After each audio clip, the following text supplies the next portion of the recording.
Le service. 4 points essentiels. Tout d'abord, qu'est-ce que le service selon la Bible ? Le service selon la Bible ne se limite pas à une activité à l'Église. Servir, c'est refléter le caractère de Christ dans notre manière de vivre. Le service, c'est notre comportement, notre attitude, le fruit que nous portons chaque jour. Ce n'est pas seulement ce que nous faisons, mais qui nous sommes.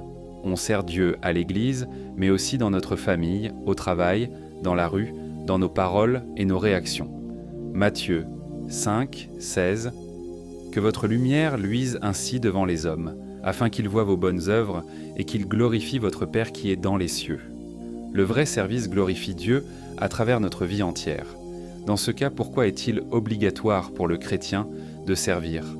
Un chrétien sauvé est un chrétien appelé à servir. Le salut produit des œuvres, la foi n'est pas passive. Si je crois vraiment, cela se voit. Jacques 2, 26. Comme le corps sans esprit est mort, de même la foi sans les œuvres est morte. Nous ne servons pas pour être sauvés, mais parce que nous sommes sauvés. Servir est la preuve visible d'une foi vivante. Alors, quels sont les dangers du service ? Le danger du service n'est pas le service en lui-même, mais l'attachement désordonné à l'activité. On peut aimer servir, mais ne plus aimer profondément celui que l'on sert. On peut être occupé pour Dieu et pourtant s'éloigner de sa présence.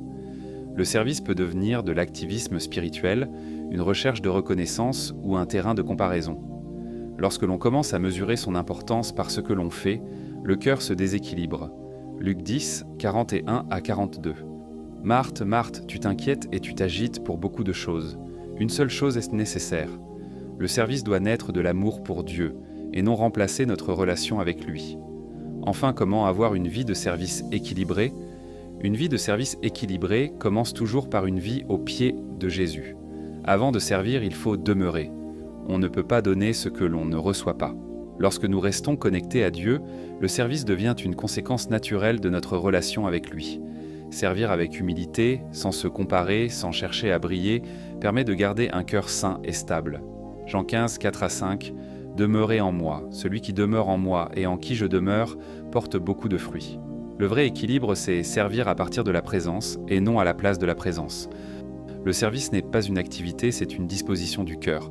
Ne cherche pas seulement à faire pour Dieu, cherche d'abord à être avec lui. Et ton service deviendra naturel, équilibré et puissant.